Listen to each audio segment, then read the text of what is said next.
Good morning, Trinity family. Kelly Beavers here, humbly bringing you today's devotion. Wanted to talk to you today a little bit about love. In Ladies Bible Study this past quarter, we had a lesson on love, and our presenter began by showing us a sign in her yard.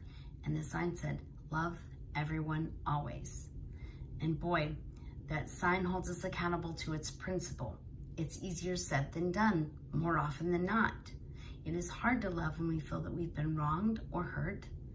And it is sometimes harder to love those that we're in a close relationship with as opposed to a stranger, a neighbor, or someone just in the community. But we are commanded to love everyone always.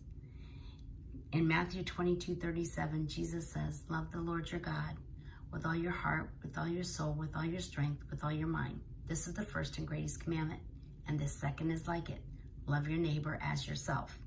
In 1 John 4:7, "Let us love one another, for love is of God, and everyone who loves has been born of God and knows God." 1 John 4:12, "No one has ever seen God. But if we love one another, God lives in us, and his love is made complete in us." 1 John 4:19, "We love because he first loved us." And in 1 John 4:21, "And he has given us this command: anyone who loves God must also love his brothers and sisters." We love to show Jesus to a very sad and troubled world. We love to point others to God. Beth Moore says that we are here for the purpose of giving God's invisible character a glimpse of visibility. See, love is an action. It requires an action and effort. Jesus went to the cross to show us how much that he loves us. Let his power, his mercy, his grace flow through you so that you can show love to others. So I challenge you as we head into Holy Week, thinking of how much the Lord sacrificed for us. He was obedient to the cross because he loved us that much. What can we do to show his love to the world in our community? You can volunteer for the Easter egg scavenger hunt.